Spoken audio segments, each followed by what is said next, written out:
Bienvenue dans cette nouvelle édition de l'Africa Tonight à la une de l'actualité. Les électeurs auront l'embarras du choix le 10 avril 2016 au Tchad. 23 candidatures ont été enregistrées pour le scrutin présidentiel. Le chef de l'État Idriss Déby Itno brigue un nouveau mandat. C'est désormais officiel, Faustin Archange Touadéra est le nouveau président de la République centrafricaine. Les résultats de la présidentielle du 14 février ont été validés ce mardi par la Cour constitutionnelle. Et puis, c'est un artiste qu'on ne présente plus après le succès de son titre Impair qui lui a valu de nombreuses distinctions. Le rappeur camerounais Stanley Eno est de retour avec Yours. Ils sont 23, dont 4 femmes à prétendre à la magistrature suprême au Tchad. Le dépôt de candidature pour la présidentielle du 10 avril a pris fin ce 29 février à minuit. Le Conseil constitutionnel dispose désormais de 5 jours pour se prononcer sur la validité des dossiers. Explication avec Deogracias Podo.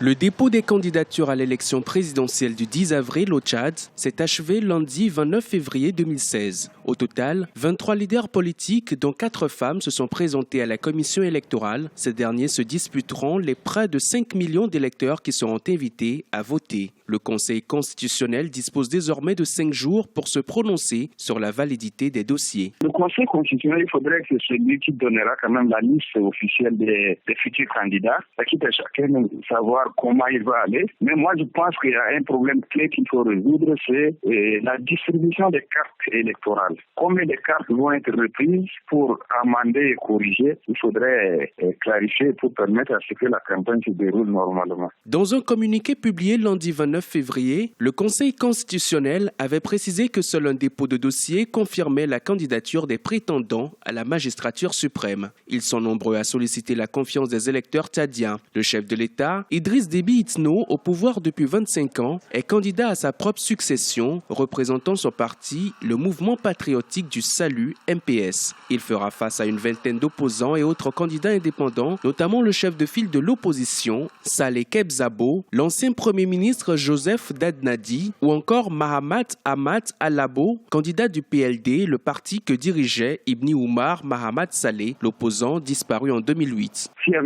Chaque parti avait mis son projet politique de manière ouverte et qu'on essaie d'analyser, on pourrait dire vraiment que tu dis la même chose, tu dis avoir la même chose, pourquoi vous ne pouvez pas prendre le même chemin et puis aller aux élections que de multiplier les candidatures. Les problèmes qui minent le Tchad, on le connaît. La réponse que tel donnera à la résolution du problème ne sera pas différente de tel ou tel. Et donc moi je pense que si on avait peut-être 5 ou 6 candidats, ça pourrait être l'idéal. Il y a 23 candidats. Combien la Cour constitutionnelle va retenir? Mais je pense que c'est quand même trop. Tous les regards sont donc tournés vers le Conseil constitutionnel du Tchad qui aurait déjà invalidé la candidature de 2 candidats. Selon le chronogramme établi par la commission électorale, l'opération de distribution des cartes d'électeurs biométriques se déroulera du 10 au 31 mars 2016. Un éventuel second tour pour ce scrutin présidentiel est prévu le 9 mai 2016.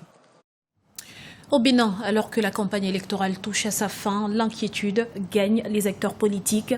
Il faut dire que plusieurs questions relatives à l'organisation du scrutin présidentiel du 6 mars restent en suspens. On fait le point tout de suite dans ce reportage de notre correspondant Lefty Ounou, commenté par Jean-Paul Ouedraogo. La tenue à bonne date de la présidentielle préoccupe les acteurs de la classe politique béninoise.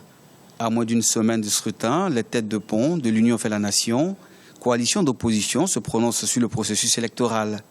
La distribution des cartes d'électeurs, qui n'a pas encore démarré dans la moitié des 12 départements du pays, inquiète les acteurs.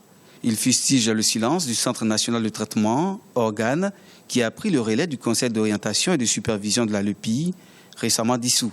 Après le renvoi du COS-LEPI, prononcé par la Cour constitutionnelle, on espérait que prendraient fin les lenteurs, les atermoiements, les longs silences et les suspicions. Le réveil du CNT ne pouvait avoir d'autres objectifs. Mais il est désormais patent que nous ne sommes pas du tout tirés d'affaire. Puisque comme le défunt COS-LEPI, le CNT ne communique guère sur ses véritables difficultés. L'utilisation des moyens de l'État pour la campagne et l'accès interdit aux postes de vote lors des dépouillements pour le compte de l'élection présidentielle du 6 mars 2016 sont autant de questions qui préoccupent les responsables de l'Union fait la nation. À travers le communiqué du dernier Conseil des ministres, le gouvernement avait fait savoir qu'il est interdit le jour du scrutin d'introduire dans les bureaux de vote des moyens de communication, à savoir les téléphones portables et autres gadgets du genre. Une décision que dénoncent plusieurs candidats, dont Patrice Talon. Nous avons déposé un recours devant la Cour constitutionnelle sur cette décision dont on a l'habitude de ne pas notifier aux personnes principalement concernées et qu'on nous annonce de la manière la plus regrettable possible dans le sens de semer quelques troubles dans l'enthousiasme de nos populations à assurer eux-mêmes la transparence du scrutin. Le gouvernement béninois a annoncé à travers un communiqué une batterie de mesures dans le cadre de la présidentielle du dimanche 6 mars. À part l'interdiction des téléphones portables et autres gadgets du genre, on annonce également le déploiement des forces de défense et de sécurité autour des centres de vote. Et sachez qu'Africa 24 vous invite à suivre tous les soirs sur notre antenne en direct de Cotonou nos éditions spéciales consacrées à ce scrutin. Le débat des présidentielles à 19h30 GMT suivi d'un débriefing des experts à partir de 21h30 GMT. L'espoir renaît en Centrafrique. Les résultats de la présidentielle du 14 février donnant Faustin Archange Touadéra vainqueur avec 62,71% des suffrages ont été validés ce mardi par la Cour constitutionnelle. Une issue qui devrait tourner la page de plusieurs années de conflit. Deogracias Podo. Après 3 années de troubles, de nombreux Centrafricains gardent espoir d'un retour à la stabilité politique et à la réconciliation avec l'élection de Faustin Archange Touadéra, proclamé vainqueur de la présidentielle du 14 février 2016. La Cour constitutionnelle de transition a validé mardi 1er mars les résultats du second tour de la présidentielle, confirmant le choix des 2 millions d'électeurs sur l'ensemble du territoire. Il hérite dès lors d'un pays divisé et aura un certain nombre de défis prioritaires, notamment celui de la reconstruction de l'économie. Aujourd'hui, il y a deux situations. La crise a affecté l'économie, mais la crise aussi profite à d'autres personnes qui ne veulent pas voir la situation être réglée, parce qu'il y a une économie de guerre. Certains groupes armés profitent de ce que ils ont une emprise sur une partie du territoire pour procéder à une exploitation sauvage des ressources du sous-sol et également avoir tout le contrôle du circuit commercial, c'est-à-dire la vente du café par exemple, de certains produits agricoles. La crise sociopolitique que traverse la République centrafricaine porte un coup dur aux activités économiques dans le pays. Depuis plusieurs mois, ils sont des centaines à passer la frontière de la République démocratique du Congo par le biais de la rivière Ubangi pour ramener l'essentiel. Ici, on manque de tout, que ce soit des produits alimentaires de base ou du bois de chauffage. Nous souffrons beaucoup avec cette crise et nos difficultés sont aussi nombreuses. Nous devons aller acheter notre marchandise de l'autre côté au Congo et payer de lourds impôts. C'est de cette façon que nous gagnons notre vie. Selon les résultats validés par la Cour constitutionnelle, Faustin Archange Touadéra a remporté le second tour de la présidentielle avec 62,69% des suffrages face à son rival Anissé Georges Dologuélé, crédité de 37,31% des voix. Le président élu du peuple centrafricain n'a pas de parti et devrait donc constituer des alliances en tenant compte des ralliements politiques. Mais pendant ce temps à Bangui, l'espoir renaît peu à peu. Dans l'actualité également, 3 experts ont été mandatés par l'ONU pour enquêter sur des violations des droits de l'homme au Burundi. Ils disposent d'une semaine pour leurs travaux et devront présenter un rapport préliminaire le 21 mars 2016. Rappelons que le Burundi est plongé depuis 10 mois dans une crise politique profonde née de la volonté du président Pierre Nkurunziza de se maintenir au pouvoir pour un 3e mandat. La crise au sein du Front populaire ivoirien a franchi un nouveau palier ce lundi. Pascal Affi-N'Guessan a assigné en justice Abou Dramane Sangaré pour usurpation du titre de président de la formation. L'audience est prévue ce 4 mars au tribunal de première instance d'Abidjan Plateau. Plus de précisions avec Omo Kalsomba. Le Front populaire ivoirien FPI, parti de l'opposition, traverse des zones de turbulence. Le candidat malheureux à l'élection présidentielle de 2015 accuse son camarade de parti Abdourahmane Sangaré d'usurpation de titre de président du parti et l'assigne en justice. L'audience aura lieu le vendredi 4 mars au tribunal de première instance d'Abidjan Plateau. Dès la sortie de prison du président Affi, une partie de la direction a commencé à contester son leadership. Cela a abouti à ce qu'on a appelé le congrès de Mama, où une partie de la direction, celle qui était entrée en dissidence, dit avoir fait un congrès pour destituer le président du FPI. Ce dernier avait saisi la justice qui lui avait donné raison, et donc depuis on assiste donc à cette sorte de tension permanente, de bicéphalisme qui ne dit pas son nom, mais on voit bien qu'il y a la direction incidente qui continue de contester le leadership du président Affi, qui lui a les textes et les décisions de justice avec lui.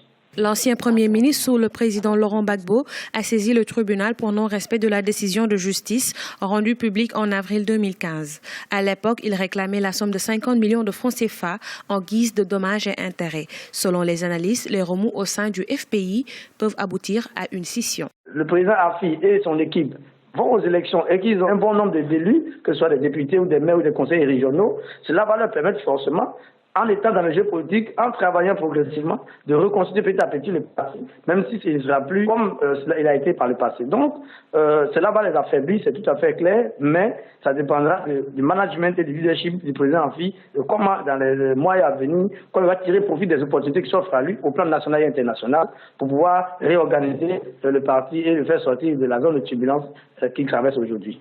Le Front populaire ivoirien a été créé en 1982. Depuis la chute du président Laurent Gbagbo, une bataille de positionnement existe entre Pascal Affi-N'Guessan et Abdourahmane Sangaré. La récente convocation concerne aussi Laurent Akoun, Boubacar Koné et Marie-Odette Lorognon, tous membres du FPI, alliés à Abdourahmane Sangaré. Culture à présent, on disait de lui qu'il ne ferait qu'un seul tube, mais c'était sans compter sur sa détermination. Après le succès planétaire du single Impair, le rappeur camerounais Stanley Eno est de retour avec Yours, extrait de l'album Soldier Like My Papa. Il vient parallèlement d'achever une tournée française. Tiarandjai.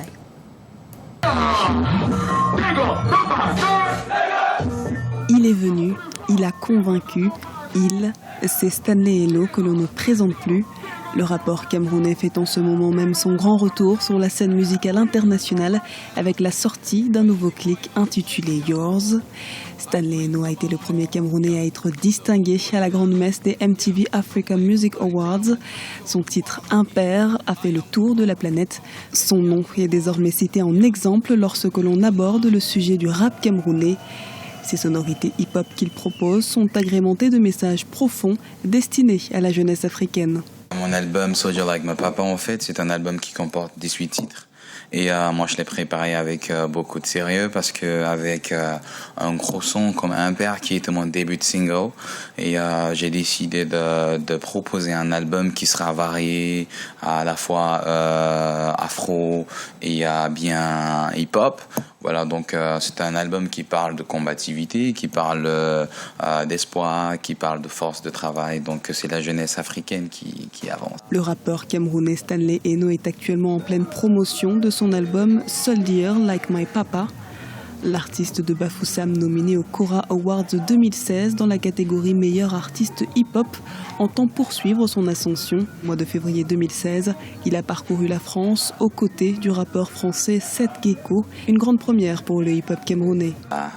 Permettez-moi de vous dire que c'était la colonisation musicale. Hein. Ouais, c'était vraiment costaud. Je veux dire que faire 7 villes de France, nous sommes passés par Nancy, Colmar, Villeurbanne, Chambéry. On a terminé à Paris, au Divan du Monde, avec le groupe légendaire Slum Village. Je pense que le Cameroun, à un moment donné, était en perte de vitesse sur le plan de la musique. Mais maintenant, nous sommes jeunes et nous, on travaille dur. Et je veux dire que les clés du succès, c'est juste que le Camerounais ne dort pas, il travaille. Le retour du Bayangi Boy au Cameroun est prévu le 6 mars, 20 jours avant son grand concert aux côtés du Nigérian Wizkid à Douala, où pas moins de 20 000 personnes sont attendues. Avant cela, Stanley Eno aura participé au Side by Side Festival, l'un des plus grands rendez-vous musicaux au monde, à Austin, aux États-Unis, en compagnie notamment de Davido, Fetty Wap ou encore J. Cole, pour ne citer que cela. Ce journal a été réalisé par l'ensemble de la rédaction. Merci pour votre fidélité. Retrouvez dans un instant une nouvelle édition de l'information sur Africa 24.